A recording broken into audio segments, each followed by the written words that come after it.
എന്തൊക്കെയുണ്ട് വിശേഷം? എല്ലാവർക്കും സുഖാണോ? എല്ലാവരും സുഖമായിട്ടും സന്തോഷമായിട്ടും ഇരിക്കുന്നെന്ന് വിചാരിക്കുന്നു. ഞാൻ കുളിച്ച് ഇങ്ങോട്ട് വരുന്ന വഴിയാണ് കേട്ടോ. തലകൊന്നും കുളിച്ചിട്ടില്ല. ചന്ദനം തൊട്ട് കാണുമ്പോൾ ഈ പെണ്ണ് എന്താണ് കുളിക്കാണ്ട് ചന്ദനം തൊട്ടിരിക്കുന്നത് എന്നൊക്കെ തോന്നും. ചന്ദനം നമ്മൾ എന്താ പറയുക, നമ്മുടെ ദേഷ്യം കുറയ്ക്കാനും ഒരു ഐശ്വര്യത്തിനൊക്കെ വേണ്ടി തൊടുന്ന സാധനമാണ് കേട്ടോ. നമ്മുടെ വീട്ടിലാവുമ്പോൾ അങ്ങനെ തല കുളിക്കണം എന്നൊന്നും ഇല്ലല്ലോ അല്ലേ? ഞാൻ എന്താണെങ്കിലും ചന്ദനം തൊടും. കുളിച്ച് കഴിഞ്ഞിട്ടുണ്ടെങ്കിൽ അതിപ്പോൾ തല കുളിച്ചാലും ശരി കുളിച്ചില്ലെങ്കിലും ശരി. അപ്പം ഞാൻ അതുപോലെ എടുത്ത് തൊട്ടിട്ടുണ്ട്. പിന്നെ അത് മാത്രമല്ല കേട്ടോ, കുറച്ച് ദിവസമായിട്ട് എനിക്ക് ഭയങ്കര ദേഷ്യം കേട്ടോ. എന്തെങ്കിലും പറയുമ്പോഴത്തേക്കും ഞാനിങ്ങനെ റേസ് ആവുന്നുണ്ട്, എന്താണെന്ന് അറിഞ്ഞുകൂടാ.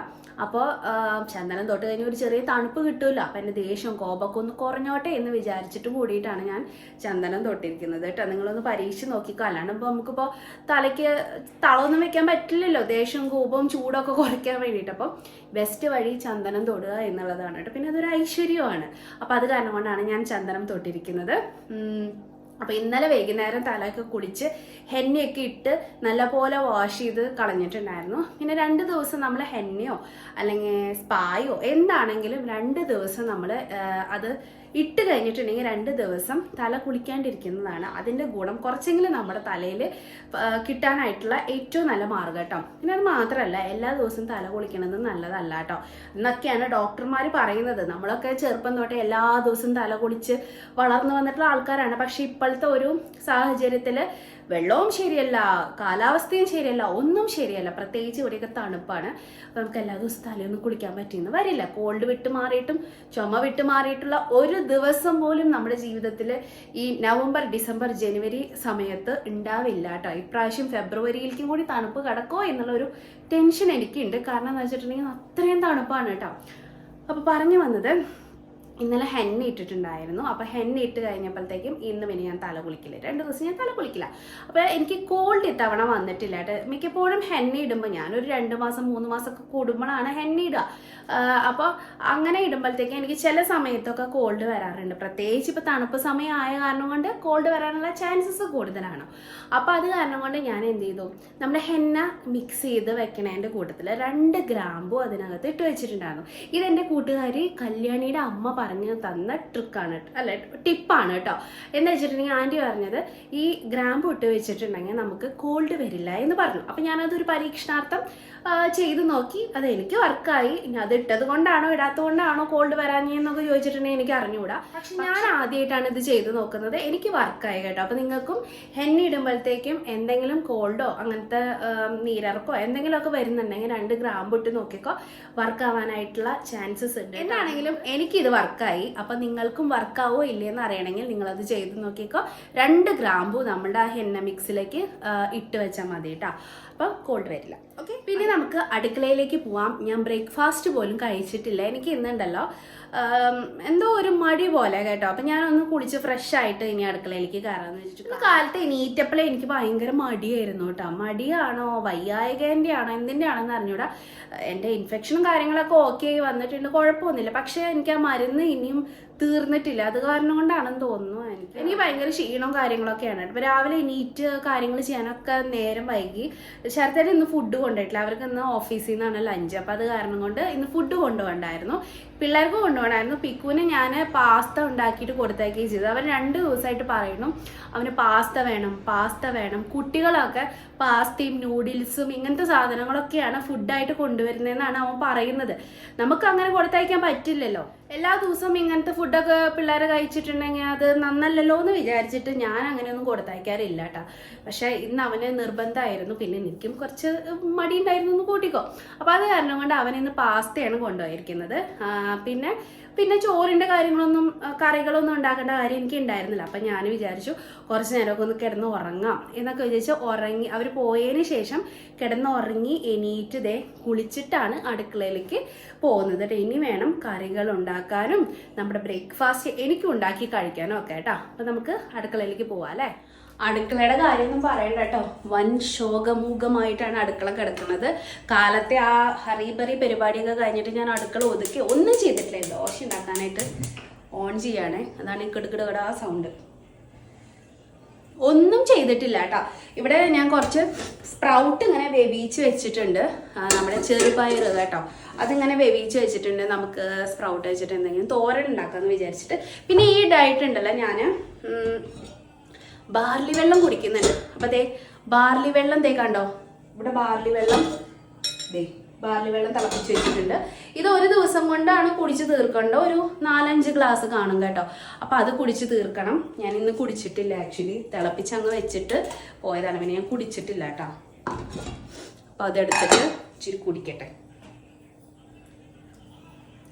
ബാർലി വെള്ളം എങ്ങനെയുണ്ടെന്ന് ചോദിച്ചാലേ കുഴപ്പമൊന്നുമില്ല കേട്ടോ. സാധാരണ വെള്ളം കുടിക്കുന്നത് എങ്ങനെയാണോ അതുപോലെ തന്നെയാണ്. സാധാരണ നമ്മൾ വെള്ളം കുടിച്ചാൽ ഒരു പ്രതീതി, പ്രത്യേകിച്ച് അങ്ങനെ ഒരു ടേസ്റ്റും കാര്യങ്ങളൊന്നും ഇല്ല കേട്ടോ, അല്ലെങ്കിൽ കുടിക്കാനുള്ള ബുദ്ധിമുട്ടോ ഒന്നും എനിക്ക് തോന്നുന്നില്ല കേട്ടോ. അപ്പം നമുക്ക് ദോശ ഉണ്ടാക്കാൻ തുടങ്ങാം. ദോശയുടെ മാവ് കൂടി ഇരിപ്പുണ്ട്. ഞാൻ ഇന്ന് നല്ല കട്ട ചമ്മന്തിന്നോ ചട്നിന്നോ എന്ത് വേണമെങ്കിൽ പറയാം. ഞാൻ കടുകൊന്നും താളിക്കാണ്ട് അരച്ചെടുക്കുകയാണ് ചെയ്തത് കേട്ടോ. അപ്പോൾ അത് വെച്ചിട്ട് ഇന്ന് ദോശ കഴിക്കട്ടെ. അവരൊക്കെ ദോശയൊക്കെ കഴിച്ച് അടിപൊളിയായിട്ടാണ് പോയത്. പിന്നെ ഇന്ന് പിക്കുന് ഭയങ്കര സന്തോഷമാണ്, പാസ്തയായ കാരണം കൊണ്ട്. അല്ലെങ്കിൽ നമ്മൾ എന്നും ചോറും കറികളൊക്കെ എല്ലാം കൊടുത്തയക്കാം. ഇന്ന് ഭയങ്കര സന്തോഷത്തിലാണ് പോയിരിക്കുന്നത് കേട്ടോ. ഞാൻ ദോശ ചൂടട്ടെ.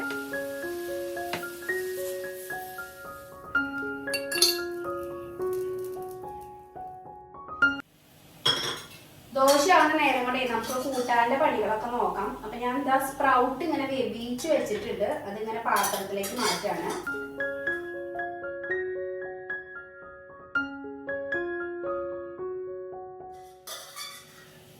രണ്ട് വിസിലാണ് കേട്ടോ ഞാൻ വേവിച്ചത്, രണ്ട് വിസിൽ. ഇത് ഇച്ചിരിക്കോളുള്ള വെന്ത് വരുമ്പോൾ ഇച്ചിരി അല്ലെങ്കിൽ എല്ലാ സാധനവും ഉണ്ടാവുള്ളൂ.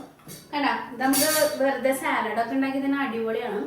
ഞാൻ വേവിച്ചു എന്നാ, അല്ലാണ്ട് നമുക്ക് കഴിക്കാം, നല്ല ടേസ്റ്റ് ഉണ്ട്.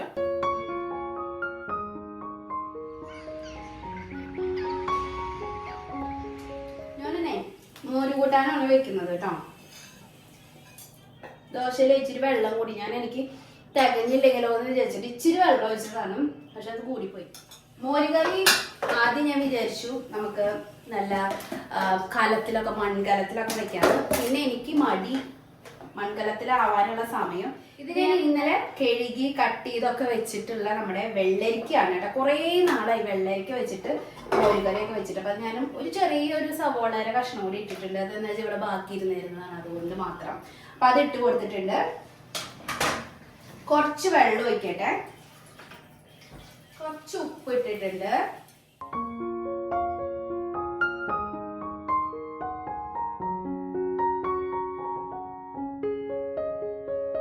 പാചകം എന്ന് പറയുന്നതേ ഒരു മനക്കണക്കാണ് അല്ലേ. ചിലപ്പോഴൊക്കെ തെറ്റും, ചിലപ്പോഴൊക്കെ ശരിയാവും. കുറേ കഴിയുമ്പോഴത്തേക്കും എല്ലാം ഓക്കെ ആയിട്ട് വരും കേട്ടോ. അപ്പോൾ ഞാൻ ഇച്ചിരി മഞ്ഞൾപ്പൊടിയും മുളക് പൊടിയും കറിവേപ്പിലയും പച്ചമുളകും ഉപ്പും എല്ലാം ഇട്ടിട്ട് ഇച്ചിരി വെള്ളം ഒഴിച്ച് മിക്സ് ചെയ്തിട്ട് 2 വിസിലിൽ വേവിക്കാൻ വെച്ചിട്ടുണ്ട്. പാലൊക്കെ തണുത്ത് വന്നപ്പോഴത്തേക്ക് ഞാനൊരു പാത്രത്തിലാക്കി വെക്കുകയാണ്. അപ്പോൾ ഫ്രിഡ്ജിലേക്കാണ് വെക്കുന്നത് കേട്ടോ. അപ്പോൾ എനിക്ക് ഇച്ചിരി നല്ല കട്ടിയുള്ള പാട കിട്ടും. അതിൽ നിന്നാണ് ഞാൻ നെയ്യ് ഉണ്ടാക്കുന്നത് കേട്ടോ. അപ്പോൾ അതേ അരിയൊക്കെ ഇങ്ങനെ ഊറ്റാൻ വേണ്ടിയിട്ട് ഇങ്ങനെയാണ് ഞാൻ ഊറ്റുന്നത് കേട്ടോ, അല്ലാണ്ട് കയ്യിലോട്ടോ വെച്ചിട്ടൊന്നുമല്ല.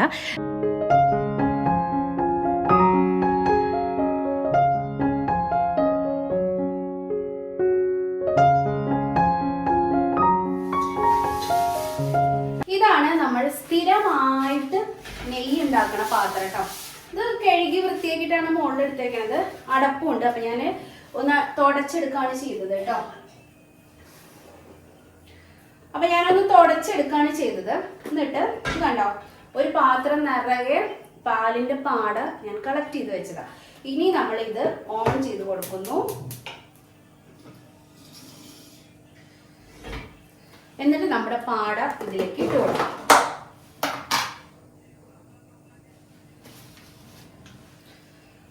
രണ്ട് മാസത്തെ പാട ഇതിനകത്ത് ഉണ്ട് കേട്ടോ. 2 മാസത്തെ ഉള്ളൂ. ഇതിന് കൂടുതൽ കിട്ടാറുണ്ട്. ഇടയിൽ നമ്മളിങ്ങനെ ട്രിപ്പൊക്കെ പോയി കുറേ ദിവസം അങ്ങോട്ട് പോയി ഇങ്ങോട്ട് പോയി ഒക്കെ കറങ്ങി വന്ന കാരണം കൊണ്ട് അത്രയും കിട്ടിയില്ല. പിന്നെ ഉള്ളത് കൊണ്ട് ഉണ്ടാക്കാം. നമ്മുടെ നെയ്യിന്റെ കുപ്പി കണ്ടോ, നെയ്യ് തീരുകയും ചെയ്തു. കണ്ടോ, ഇത് കറക്റ്റ് ഇത് തീരുമ്പോൾ ഉണ്ടാവാറുണ്ട്. പക്ഷെ ഈ തവണ ട്രിപ്പൊക്കെ പോയ കാരണം കൊണ്ട് കുറച്ച് കുറവാണ്. അപ്പോൾ ഇപ്രാവശ്യം നെയ്യ് കിട്ടുന്നതും കുറവ് തന്നെയായിരിക്കും. ഞാൻ ഇതിലേക്ക് ഇട്ട് കൊടുക്കാനേ. വലിയ പാത്രം തന്നെ വേണം, കാരണം ഇത് ഒത്തിരി അധികം ഉള്ള കാരണം കൊണ്ട്. കുക്കർ ഓഫ് ചെയ്തിട്ടുണ്ട്. ഇതായി വന്നിട്ടുണ്ട്. അതാണ് ഞാൻ ഓഫ് ചെയ്തിട്ട്. നല്ലപോലെ സമയം എടുക്കുന്ന പരിപാടിയാണ് കേട്ടോ. പക്ഷെ ഇങ്ങനെ 2 മാസം കൂടുമ്പോൾ അങ്ങനെയൊക്കെയല്ലേ. പക്ഷെ നെയ്യിന്റെ വില ആലോചിക്കുമ്പോൾ നമ്മൾ വിചാരിക്കും ഇതാണല്ലോ എളുപ്പം എന്നുള്ളത്. അത്രയും വിലയാണ് നെയ്യിന്. ഇത് നമ്മൾ 2 മാസമൊക്കെ കളക്ട് ചെയ്ത് കണ്ടോ, കറക്റ്റ് ആയിട്ട് തീരുമ്പോഴത്തേക്കും അടുത്തത് ഉണ്ടാക്കാനുള്ളത് ഉണ്ടായിട്ടുണ്ടാവും കേട്ടോ. ഐ മീൻ നമ്മൾ കളക്ട് ചെയ്ത് വെക്കണ പാട അത്രയ്ക്ക് ആവും 2 മാസം കൊണ്ട്. എനിക്ക് അത്ര ആവാറുണ്ട്. ഞാൻ നമ്മുടെ ഓറഞ്ച് മിൽക്ക് ഇല്ലേ, നന്ദിനിയുടെ, ഇവിടെ നന്ദിനിയാണ് കിട്ടുക ഓറഞ്ച്, അതായത് നല്ല ഫാറ്റ് കളയാത്ത മിൽക്ക്, അതുപോലത്തെ മിൽക്കാണ് ഞാൻ മേടിക്കുന്നത്, കുട്ടികൾ കുടിക്കുന്നതല്ലേ എന്ന് വിചാരിച്ചിട്ട്. അപ്പൊ അത് കാരണം കൊണ്ട് അതൊന്നും ഒഴിവാക്കില്ല. അതിന്റെ ഓറഞ്ച് പാക്കറ്റ് എന്ന് പറയുന്നത് നല്ലപോലെ കൊഴുപ്പുള്ള പാലിന്റെ പാക്കറ്റാണ്. അപ്പൊ അതാണ് 2 സ്പൂണൊക്കെയാണ് എനിക്ക് ഡെയിലി കിട്ടുന്നത് കേട്ടോ, അല്ലാണ്ട് അതിൽ കൂടുതലൊന്നും പാട കിട്ടില്ല. പക്ഷെ അത് വൈകുന്നേരം ആകുമ്പോഴത്തേക്കും നല്ല കട്ടി വരും. 2 സ്പൂൺ ആണെങ്കിലും നല്ലപോലെ ക്രീമി ആയിട്ട് നല്ല കട്ടിയിൽ കിട്ടും കണ്ടോ, ഇതുപോലെ കിട്ടും. അപ്പൊ അത് കാരണം കൊണ്ട് അതാണ് ഞാൻ ഉപയോഗിക്കുന്നത്. ഞാൻ ഇതിലേക്ക് ഇട്ട് കൊടുത്തിട്ടുണ്ട്. ഇനി ഇതിന് പതുക്കെ കിടന്ന് ആ തീയിൽ കിടന്ന് പതുക്കെ ആവുകയാണ് ചെയ്യണത്. ഉരുകി നെയ്യായി അവസാനം ഒന്ന് മൊരിഞ്ഞ് കഴിയുമ്പോഴത്തേക്കും നമുക്കിത് ഊറ്റി മാറ്റാം. ഇങ്ങനെയാണ് ഞാൻ നെയ്യ് ഉണ്ടാക്കണത് കേട്ടോ.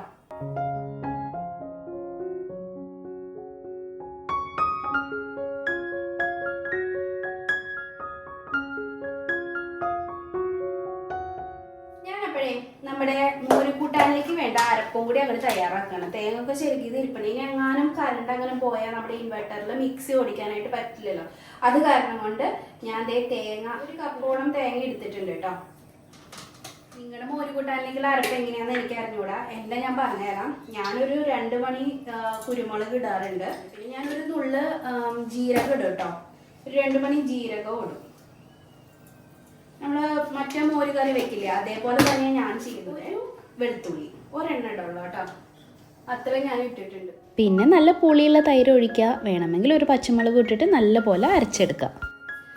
അപ്പളേ ഇവിടെ ഉണക്കയിലുണ്ട് കേട്ടോ. ഉണക്കയിൽ അവിടെ നിന്ന് കിട്ടിയെന്ന് വെച്ചിട്ടുണ്ടെങ്കിൽ അമ്മ കഴിഞ്ഞ പ്രാവശ്യം വരുമ്പോൾ കൊണ്ടുവന്ന് ഉണക്കി, നമ്മുടെ വീട്ടിൽ തന്നെ ഉണക്കി അടിപൊളിയാക്കിയിട്ട് കൊണ്ടുവന്ന് തന്നതാണ്. അമ്മയാണോ ശ്യാമളവല്ലിമയാണോ ചെയ്തതെന്ന് എനിക്ക് അറിഞ്ഞുകൂടാ കേട്ടോ. അവർ രണ്ടുപേരും ചെയ്യാറുണ്ട്, അങ്ങോട്ടും ഇങ്ങോട്ടും ഷെയർ ചെയ്യാറുണ്ട്. അപ്പൊ അത് കാരണം കൊണ്ട് ഉണക്കയില കണ്ടോ, എനിക്ക് കറി വെക്കാനാണ് കൊണ്ടുവന്ന് തന്നേക്കണത്. അമ്മതിങ്ങനെ ഭദ്രമായിട്ട് ഒരു 10 കവറിൽ പൊതിഞ്ഞിട്ടൊക്കെയാണ് കൊണ്ടുവന്നത്. പിന്നെ ഫ്രിഡ്ജിൽ വെക്കണ കാരണം കൊണ്ട് അങ്ങനെ കേടൊന്നും വരില്ല, ചീത്തയായി പോകും. അപ്പൊ ഇന്ന് വിചാരിക്കുകയാണ് ഇതിന്ന് 2 എടുത്തിട്ട് ഫ്രൈ ചെയ്യാമെന്ന് കേട്ടോ. ഞാൻ അങ്ങനെ ഫ്രൈ ചെയ്തൊന്നും നോക്കിയിട്ടൊന്നുമില്ല. ചെയ്യാൻ പറ്റുമെന്ന് തോന്നുന്നു അല്ലേ, നമ്മൾ ഉണക്കമീനൊക്കെ ഫ്രൈ ചെയ്യില്ല അതേപോലെ തന്നെ. അപ്പൊ ഞാൻ 2 എടുത്ത് വെള്ളത്തിലിട്ട് വെച്ചിട്ടുണ്ട്. ഇത് കറി വെച്ചിട്ടുണ്ടെങ്കിലേ ഇപ്പം ശർത്തേട്ടൻ കൂട്ടാൻ വഴിയില്ല. കാരണം എന്താ വെച്ചിട്ടുണ്ടെങ്കിൽ ശർത്തേട്ടന് പ്രഷർ വരുമെന്ന് പറഞ്ഞിട്ട് പ്രഷർ ഒരു പ്രാവശ്യം ചെക്ക് ചെയ്തപ്പോൾ ഇച്ചിരി ചെറിയൊരു ബോർഡർ ലൈൻ അങ്ങനത്തെ ഒരു വേരിയേഷൻ വന്നിട്ടുണ്ട് കേട്ടോ പ്രഷറിനകത്ത്. അപ്പം അത് കാരണം കൊണ്ട് പ്രഷർ ഇനി കൂടണ്ട എന്നും വിചാരിച്ചിട്ട് ശർത്തേട്ടൻ കൂട്ടാനായിട്ട് ചാൻസ് ഇല്ല. അപ്പം ഞാൻ മാത്രമായിരിക്കും ഇത് കഴിക്കാൻ പോകുന്നത്. നമുക്ക് അമ്മ തന്ന പോലെ തന്നെ ഭദ്രമായിട്ട് ഇത് 100 പൊതികളിലാക്കിയിട്ട് എടുത്തു വെക്കാം. വെള്ളത്തിലിടാൻ വേണ്ടിയിട്ട് എടുത്തതാണ്. കണ്ട അമ്മ എത്ര പൊതിഞ്ഞിട്ടുണ്ടെന്ന് അറിയാമോ. ഇതിനകത്ത് കറിവേപ്പിലും ഇതെല്ലാം വെച്ചിട്ടാണ് അമ്മ പൊതിയുന്നത് കേട്ടോ. കേടാവില്ല കേട്ടോ. ഇത് തന്നെ ഇപ്പൊ എത്രയോ മാസങ്ങളായി, എൻ്റെ അമ്മയും അച്ഛനൊക്കെ വന്നു പോയിട്ട് എത്രയോ മാസങ്ങളായി. അപ്പൊ കേടൊന്നാവണ സാധനമല്ല. ഇങ്ങനെ പൊതിഞ്ഞ് നമ്മൾ ഫ്രിഡ്ജിൽ നാട്ടില്ലാണ്ടിരിക്കാൻ വേണ്ടിയിട്ട് ഇങ്ങനെ ഒരു 10 പൊതിയിൽ പൊതിഞ്ഞ് എടുത്തു വെക്കണം എന്ന് മാത്രമേ ഉള്ളൂ. അപ്പൊ ഞാൻ ഇതേ കേട്ടോ 4 പൊതി ഉണ്ട്. ഇതിനകത്ത് കടലാസ് ഉണ്ട്. കടലാസ് മാറ്റണം, കുറെ നാളായില്ലേ, ഇനി അത് മാറ്റണം. അതിപ്പോൾ ചെയ്യുന്നില്ല, എൻ്റെ കയ്യിലൊക്കെ മാറ്റുണ്ട്. അപ്പം ഞാൻ ഇത് കൊണ്ടുപോയിട്ട് ഫ്രിഡ്ജിൽ ഭദ്രമായിട്ട് എടുത്തു വെക്കാം. ഇനി ഈ തേങ്ങയുടെ അരപ്പും അരച്ചെടുത്ത് കഴിഞ്ഞു കേട്ടോ. ഇനി പിന്നെ നമുക്ക് സ്പ്രൗട്ടിലേക്കുള്ള ആ ഒരു ചതച്ചെടുക്കാൻ മാത്രമേ ഉള്ളൂ. അപ്പം ഞാൻ മോരുകൂട്ടാൻ്റെ പരിപാടി തന്നെയാണ് നോക്കിക്കൊണ്ടിരിക്കുന്നത്. ഇത്രയും ചെയ്ത് വന്നു, ഇതുവരെ ഞാൻ ബ്രേക്ക്ഫാസ്റ്റ് കഴിച്ചിട്ടില്ല. ഇത്രയും ചെയ്ത് വന്നപ്പോഴത്തേക്കും വെള്ളരിക്കും വെന്ത് വന്നിട്ടുണ്ട്. എന്നാണെങ്കിൽ ഞാൻ ബ്രേക്ക്ഫാസ്റ്റ് കഴിച്ചിട്ട് ഇനിയിപ്പോൾ ഇത് ബാക്കി ചെയ്യുന്നുള്ളൂ. അല്ലെങ്കിൽ എന്താ ഇത് ഒഴിക്കാതെ അങ്ങോട്ട് വെറുതെ സമയം കളയാ എന്നല്ലാണ്ട് നമുക്കത് ഒഴിച്ചിട്ട് പോയിട്ട് ബ്രേക്ക്ഫാസ്റ്റ് കഴിക്കാം. അപ്പോഴേക്കും ഇത് തള വരുമ്പോഴത്തേക്കും നമ്മുടെ കൂട്ടാനും റെഡിയാവും, എൻ്റെ ബ്രേക്ക്ഫാസ്റ്റ് കഴിക്കലും കഴിയും. നമുക്ക് ഒഴിച്ചു കൊടുക്കാം.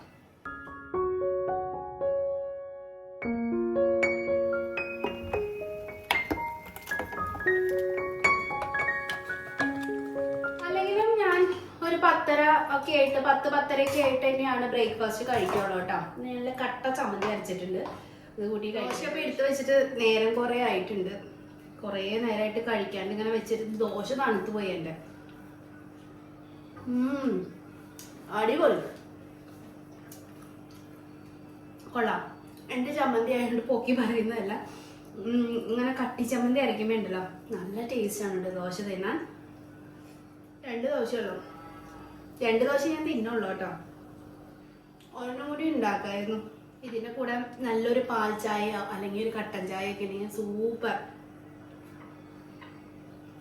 പക്ഷെ ഞാനും കഴിക്കില്ല കേട്ടോ. ഞാനേ ചായയും കാപ്പിയും പാല് അങ്ങനത്തെ സാധനങ്ങളൊക്കെ ഒഴിവാക്കിയ കാരണം കൊണ്ട് കാപ്പിയും ചായയൊന്നും കുടിക്കില്ല. വല്ല തലവേദനയോ എന്തെങ്കിലും ഉണ്ടെങ്കിൽ മാത്രമേ കുടിക്കുള്ളൂ. ഇന്നിപ്പോ ഇത് ഇത്രയും ടേസ്റ്റുള്ള കാരണം കൊണ്ട് കൊതി കൊണ്ട് പറഞ്ഞതാണ്. നേരല്ല ഞാനിവിടെ ഇരുന്ന് ദോശ പിഴുങ്ങുക ചെയ്യുന്നത്. ലേറ്റ് ആയിപ്പോയി. സാധാരണ നമ്മൾ നേരത്തെ എണീക്കണ കാരണം കൊണ്ട് എല്ലാ പണിയും കഴിഞ്ഞിട്ട് ഈ സമയമാകുമ്പോൾ എഡിറ്റിങ്ങിന് കൊടുക്കുന്ന സമയമാണ്. പക്ഷെ ഇന്നത് നടന്നിട്ടില്ല. എൻ്റെ എഡിറ്റിംഗ് ഒക്കെ വെള്ളത്തിലായി. അത് അതുകൊണ്ട് അടുക്കളയിൽ നിന്ന് വേഗം പോകണം. എന്നിട്ട് നമുക്ക് എഡിറ്റ് ചെയ്യണം. അല്ലെങ്കിൽ നിങ്ങൾക്ക് വീഡിയോ ഒന്നും എടുത്തലുണ്ടാവില്ല. ഇപ്പം തന്നെ ഞാൻ ഈ ഇൻഫെക്ഷനും കാര്യങ്ങളൊക്കെ കാരണം കൊണ്ട് കുറച്ച് അങ്ങോട്ടും ഇങ്ങോട്ടൊക്കെ ഗ്യാപ്പ് ഇട്ടൊക്കെയാണ് അഡ്ജസ്റ്റ് ചെയ്തിട്ടൊക്കെയാണ് വീഡിയോസ് അപ്ലോഡ് ചെയ്യുന്നത്. അപ്പം ഇത് വേഗം കഴിച്ചിട്ട് പോയിട്ട് നമുക്ക് ബാക്കി പണികൾ നോക്കാം.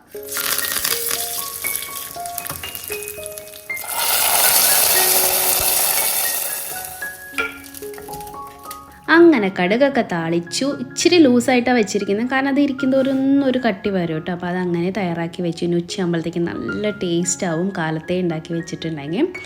അപ്പോൾ അങ്ങനെ ഞാനിതാ തേങ്ങ കുറച്ച് ചെരുക്കുകയാണ് കേട്ടോ. ഒന്ന് എനിക്ക് തോരനിലേക്ക് ആവശ്യമുണ്ട്. പിന്നെ ഞാനൊരു തേങ്ങ മുഴുവനായിട്ട് ചെരുകിയിട്ട് ബാക്കിയുള്ളത് ഫ്രിഡ്ജിലേക്ക് സ്റ്റോർ ചെയ്യാൻ വെക്കും കേട്ടോ. അപ്പോൾ അടുത്ത ദിവസത്തേക്ക് എനിക്ക് ഉപയോഗിക്കണമെങ്കിൽ ഈ പണി രണ്ടാമത് എടുക്കണ്ടാന്ന് സാരം.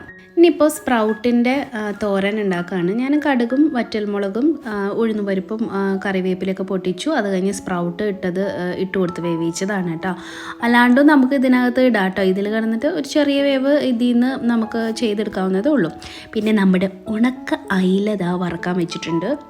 എനിക്ക് സത്യം പറയുകയാണെങ്കിൽ നന്നായിട്ട് ഇഷ്ടപ്പെട്ടായിരുന്നു. ഞാൻ ആദ്യമായിട്ടാണ് കേട്ടോ ഉണക്ക അയില വറുത്ത് കഴിക്കുന്നത്. സൂപ്പറായിട്ടുണ്ടായിരുന്നു. അതുപോലെ ഇവിടെ നമ്മുടെ നെയ്യിൻ്റെ പ്രിപ്പറേഷൻ നടന്നുകൊണ്ടിരിക്കുന്നു. ഇതിങ്ങനെ പതപതയായിട്ട് വന്ന് പിന്നെ ഇങ്ങനെ തന്നെ മെൽറ്റായി നെയ്യായി മാറുക ചെയ്യുന്നത്. അപ്പോൾ ഇതിലേക്ക് വലിയ പണിയില്ലല്ലോ. നമ്മൾ തേങ്ങ ചതച്ചത് ചേർത്ത് കൊടുത്തിട്ടുണ്ടെങ്കിൽ സ്പ്രൗട്ട് റെഡി. ഒരു 2 മിനിറ്റ് തേങ്ങ ഒന്ന് കുക്കാവുന്ന നേരം മാത്രമേ ആവശ്യമുള്ളൂ കേട്ടോ. നമ്മുടെ മീനും തയ്യാറായി കഴിഞ്ഞിട്ടുണ്ട്. അടിപൊളിയായിരുന്നു കേട്ടോ ഇന്ന് ഊണ് കഴിക്കാനായിട്ട്. സ്പ്രൗട്ടിൻ്റെ ഇതും നല്ല സൂപ്പറായിട്ടുണ്ടായിരുന്നു. എനിക്ക് നന്നായിട്ട് ഇഷ്ടപ്പെട്ടു. അപ്പോൾ അങ്ങനെ അതൊക്കെ തയ്യാറാക്കി ബാക്കിയുള്ള തേങ്ങ കണ്ടോ ഇതുപോലെ ഞാൻ ഫ്രിഡ്ജിൽ സ്റ്റോർ ചെയ്യാണ് ചെയ്യുന്നത് കേട്ടോ. നമ്മളിങ്ങനെ യൂസ്ഡ് ആയിട്ടുള്ള കണ്ടെയ്നർ വീണ്ടും റീയൂസ് ചെയ്യാണ് ചെയ്യുന്നത് കേട്ടോ. അതിനായിട്ട് ഞാൻ സ്പെഷ്യലായിട്ടൊന്നും വാങ്ങിച്ചൊന്നും വെച്ചിട്ടൊന്നുമില്ല. പിന്നെ എപ്പോഴെങ്കിലും ചെയ്യണമെന്ന് തോന്നുകയാണെങ്കിൽ എപ്പോഴും എൻ്റെ കയ്യിൽ ഇങ്ങനെ സ്റ്റോക്ക് ഉണ്ടാവും. അത് കാരണം കൊണ്ടാണ്. അപ്പോൾ ഇത് തനിക്കുട്ടിക്കുള്ള ചോറാണ് ഞാൻ എടുത്തിരിക്കുന്നത് കേട്ടോ. അവൾ വന്നതിന് ശേഷമാണ് പിന്നെ ഞാൻ വീഡിയോ എടുത്തത്. ഇച്ചിരി ചോറല്ല വേണ്ടല്ലോ, ഒന്ന് വിളമ്പി കാണിച്ചു എന്നേ ഉള്ളൂ. അതുപോലെ നെയ്യും തയ്യാറായി കഴിഞ്ഞപ്പോൾ ഇതുപോലെ നല്ലൊരു ഗ്ലാസ് ബോട്ടിലിലേക്ക് ആക്കിയും വെച്ചിട്ടുണ്ട്. അപ്പോൾ എനിക്ക് ഇപ്രാവശ്യം ഇച്ചിരി കുറവാണ് കിട്ടിയത്. എന്നാലും കുഴപ്പമില്ല. നമ്മുടെ വീട്ടിലുണ്ടാക്കുന്ന ശുദ്ധമായ നെയ്യായ കാരണം കൊണ്ട് നല്ല മണവും നല്ല കളറും എല്ലാം ഉണ്ടായിരുന്നു കേട്ടോ. ഇത് എത്ര നാൾ വേണമെങ്കിൽ കേടുകൂടാണ്ട് ഇങ്ങനെ തന്നെ ഇരിക്കും കേട്ടോ. ഞാൻ വെളിയിൽ തന്നെയാണ് സൂക്ഷിക്കാറുള്ളത്. സ്പൂണൊക്കെ ഇട്ട് എടുക്കുക ഒക്കെ ചെയ്യാറുണ്ട്. എന്നിട്ട് ഒന്നും കേട് വരാറില്ല കേട്ടോ. അപ്പോൾ നിങ്ങളൊന്ന് ട്രൈ ചെയ്ത് നോക്കിക്കോളൂ. അങ്ങനെ വലിയ പണികളൊക്കെ കഴിഞ്ഞപ്പോഴത്തേക്കും ഞാൻ പിന്നെ എഡിറ്റിങ്ങിന് പോയിരിക്കുകയാണ് ചെയ്തത്. പിന്നെ വൈകുന്നേരം വരെ എഡിറ്റിങ് തന്നെയായിരുന്നു. അതിൻ്റെ ഇടയിൽ പിക്കു വന്നു, ട്യൂഷന് പോയി, അവൻ്റെ കാര്യങ്ങൾ നോക്കി. ഇതൊക്കെ കഴിഞ്ഞ് ഒരു 6 മണി കഴിഞ്ഞപ്പോഴത്തേക്കും വിളക്ക് വെച്ചിട്ടുണ്ട്. അപ്പോൾ അതിൻ്റെയും കാര്യങ്ങളുണ്ടായിരുന്നു. വിളക്ക് കഴുകണമായിരുന്നു, ഇതൊക്കെ ചെയ്യണമായിരുന്നു. ഞാനൊരു 1.5-2 ദിവസം കൂടുമ്പോഴാണ് കേട്ടോ വിളക്ക് കഴുകുന്നത്. എല്ലാ ദിവസവും കഴുകില്ല, 1.5, അതായത് ഒരു ദിവസം വിട്ട് അടുത്ത ദിവസം കഴുകുക അങ്ങനെ. അപ്പോൾ അതൊക്കെ കഴുകാനും പിടിക്കാനൊക്കെ ഉണ്ടായിരുന്നു. അതൊക്കെ കഴുകി പൂവൊക്കെ പൊട്ടിച്ചുകൊണ്ട് വന്ന് വിളക്കൊക്കെ വെച്ച്. പൂവൊക്കെ നമ്മുടെ വീട്ടിലുണ്ടാകുന്ന പൂക്കൾ മാത്രമാണ് വെക്കിയത്. ഇപ്പോൾ ഈ ചെമ്പരത്തി, ചെത്തി അങ്ങനത്തെ പൂക്കളൊക്കെ കേട്ടോ, റോസപ്പൂവ് ഇതൊക്കെ തന്നെയാണ് ഞാൻ വെക്കുന്നത് കേട്ടോ. അപ്പോൾ പക്ഷേ എല്ലാ ദിവസവും ഇതുപോലെ പൂക്കൾ വെക്കും. വിളക്കിൻ്റെ അടിയിലും ഇങ്ങനെ പൂക്കൾ ഇട്ടിട്ട് തന്നെയാണ് വിളക്ക് വയ്ക്കുക. അപ്പോൾ അങ്ങനെ വിളക്കൊക്കെ വെച്ച് ഒരു 1/2 മണിക്കൂർ നാമൊക്കെ ചൊല്ലും. പിന്നെ ഒരു ഏകദേശം ഒരു 7 മണിയൊക്കെ ആവും എല്ലാം ചൊല്ലി തീർക്കുമ്പോൾ. പിന്നെ ഡിന്നറൊക്കെ പ്രിപ്പയർ ചെയ്യുന്ന ടൈമാണ്. അപ്പോൾ ആസ് യൂഷ്വൽ ഇന്ന് ചപ്പാത്തി തന്നെയായിരുന്നു കേട്ടോ. അതുകൊണ്ടാണ് അത് കാണിക്കാഞ്ഞത്. അപ്പോൾ അതെല്ലാം കഴിഞ്ഞ് ഞാനും പിള്ളേരും ശരത്തേട്ടനൊക്കെ കൂടിയിട്ട് ഒരു സിനിമയ്ക്ക് ഇറങ്ങിയതാണ്. പക്ഷെ ഞാൻ വീഡിയോ പിടിച്ചത് തലതിരിച്ചിട്ടായിരുന്നു കേട്ടോ. എനിക്ക് നല്ല ക്ഷീണം ഉണ്ടായിരുന്നു. കുറേ നേരം ഇരുന്ന് എഡിറ്റ് ചെയ്തിട്ടാണോ എന്താണോ എന്ന് അറിഞ്ഞുകൂടാ, ഭയങ്കര ക്ഷീണമായിരുന്നു. അങ്ങനെ നമ്മൾ തിയേറ്ററിലേക്കൊക്കെ എത്തി. ക്ഷീണം തീർക്കാൻ വേണ്ടി 2 ഫോട്ടോ ഒക്കെ എടുത്തു. പിന്നെ കുറേ തീറ്റി സാധനങ്ങളൊക്കെ മേടിച്ചു. ഇതെൻ്റെ ഫേവറേറ്റ് ആണ്, എന്താ പറയുക, നാച്ചോസ് എന്ന് പറയുന്നത് കേട്ടോ. നിങ്ങൾ കഴിക്കാത്തവരുണ്ടെങ്കിൽ വാങ്ങിച്ച് കഴിച്ചു നോക്കണം, അടിപൊളിയാണ് കേട്ടോ. അപ്പോൾ നമ്മൾ പോയ സിനിമ എന്ന് പറയുന്നത് മലൈക്കോട്ടെ വാലിബൻ എന്ന് പറയുന്ന മൂവിയാണ്, മോഹൻലാലിൻ്റെ മൂവിയാണ്. കുറേ നെഗറ്റീവ്സ് ഒക്കെ കണ്ടായിരുന്നു, പക്ഷേ പേഴ്സണലി എനിക്ക് ഇഷ്ടപ്പെട്ടു കേട്ടോ. മാസ് പടങ്ങൾ മാത്രം പോരല്ലോ, ലാലേട്ടൻ എന്ന് പറഞ്ഞാൽ മാസ് എന്ന് മാത്രമല്ല അർത്ഥമുള്ളത്. ഒരു ഫാൻറ്റസി മൂവിയാണ്, ഒരു മുത്തശ്ശി കഥ കേൾക്കുന്ന പോലത്തേക്ക് ഒരു ഫീലാണ്. ആ ഒരു ഇതിൽ നമ്മൾ പോയി കണ്ടാൽ മതി, ഇഷ്ടപ്പെടും കേട്ടോ. എനിക്ക് ഇഷ്ടപ്പെട്ടു. എല്ലാവരും ആ ഒരു തിയേറ്റർ എക്സ്പീരിയൻസ് കളയരുത് എന്നാണ് എൻ്റെ ഒരു അഭിപ്രായം. അടുത്ത വ്ളോഗിൽ നമുക്ക് വീണ്ടും കാണാം. അതുവരയ്ക്കും നന്ദി, നമസ്കാരം.